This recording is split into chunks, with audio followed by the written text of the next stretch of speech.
Hey, it's Maximo and welcome to Tipples'n'treats. Today I'll be reviewing the SAKURAO single malt Japanese whiskey. Join me.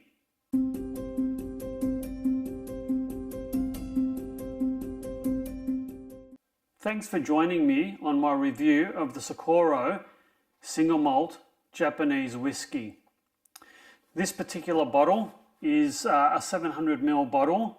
It's 43% alcohol by volume, and I bought this duty-free at Narita Airport in Japan. There's a limited run on this, so it is quite hard to find. The price I paid was around about 63 Australian dollars, or about 6,000 Japanese yen. I've looked for this particular tipple online, and it's around $168 online, but it's quite hard to find in Australia. So I think I'm quite fortunate that I picked up this particular example. So it's in a black bottle, and it says SAKURAO single malt Japanese whiskey travel exclusive. So let's open this one up.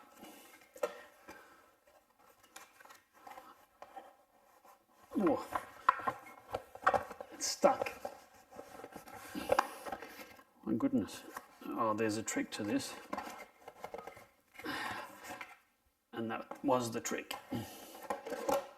Right. Okay, it's sort of a reasonably plain-ish bottle.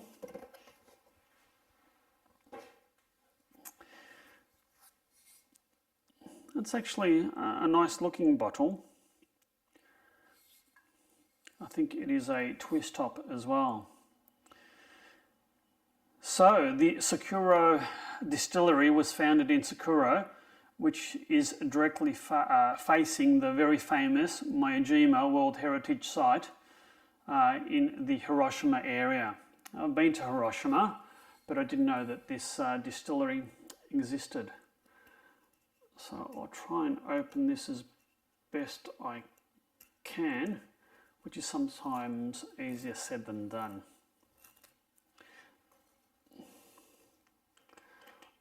All right, there is a twist top.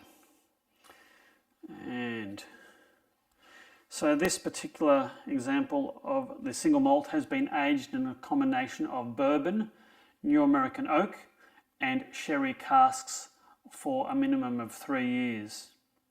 It's also matured for several months in Mizunara casks. I take that to be either a type of wood or perhaps a type of alcohol. It is non-coloured, which is always a bonus, and non-chill filtered. Now I'm going to pour some of this and see what it is like. All right. It's quite a dark, sort of golden colour,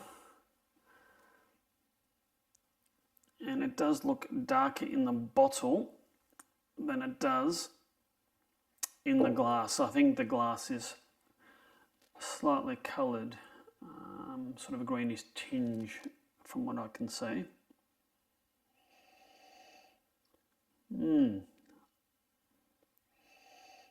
In terms of a nose, I'm picking up dried fruit.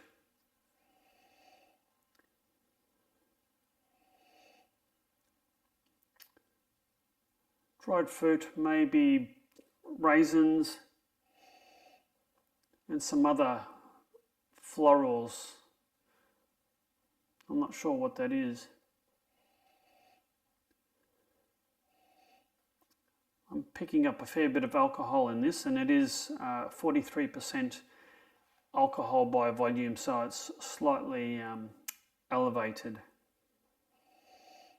I'm eager to try this. Cheers.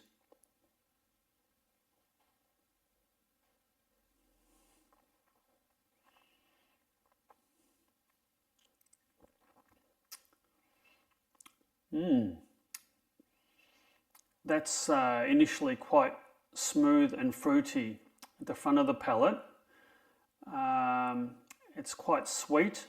I'm getting sort of hints of vanilla. Mid-palate, it sort of changes to be slightly bitter, slightly sour, perhaps. And it's got a moderate finish. I don't think I'm tasting the 43% alcohol. It's quite not quite as complex as some whiskies, but it's well-rounded, I think. Now for $63, this has been a fantastic buy, and I'd probably spend $168 on this if I could find it online in the future. This is quite nice.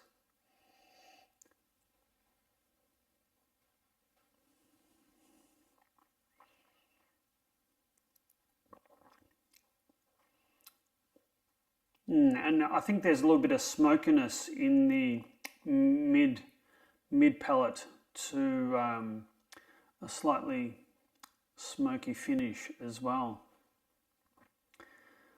I think there's, well, the tasting notes say that it's smoky barrel fragrance with a long, deep, sweet aftertaste, and I think that is pretty accurate. I can still taste I think it's primarily the smokiness is what sort of lingers on, sort of sweetness and smokiness. They're the two predominant flavours in the aftertaste, I think. This has been interesting. Now I'll try this with a bit of ice.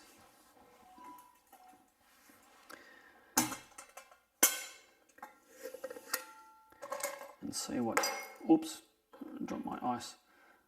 And see what difference a bit of ice makes to this. I'm not sure whether it will or not, but there's only one way to try to find out, and that's to try it. Give it a bit of a stir. Get some ice melting and perhaps release some of those soluble oils in the whiskey.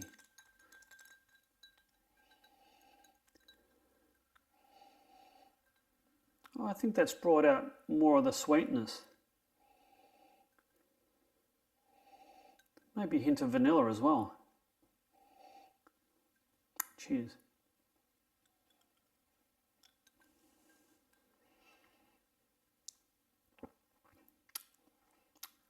I think it's sweetened it in the front of the palate, sweetened it and smoothed it out even more. It hasn't really changed the mid palate or the finish very much. I think there's still, you know, the initial sweetness moving to sourness or bitterness, and that smoky finish is still there and quite prominent. So I'm getting more and more accustomed to smoky whiskies, and I think this is one that I'd put in the quite smoky category. I'm not always in the mood to drink heavily peated whiskey. I wouldn't say that this necessarily is heavily peated, but it's certainly the smokiness is a dominant characteristic in this whiskey.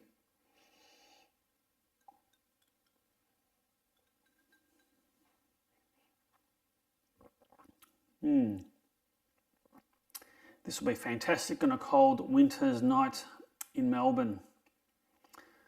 Well, I thought this was pretty exceptional value, and I did a couple of videos about duty-free in Australia and specifically in Melbourne, and how I didn't think it was worth it. Now, I've been overseas a couple of times. I think the duty-free that I bought in Taiwan was pretty good value. I did spend some time in the US, and the duty-free at Los Angeles Airport was quite expensive. I think the duty-free prices there were probably more expensive than what I could get locally for the same bottle. But I think the duty-free prices in Japan are really, really, really good and competitive. And I'm getting, although the 4 bottles that I bought were certainly less than half price, and sometimes less than a third of the price of what I could source locally. So I think that's exceptionally good value. So I've enjoyed my purchases, and I've certainly enjoyed this SAKURAO single malt Japanese whiskey. And on that warming and pleasing note, you take care and cheers.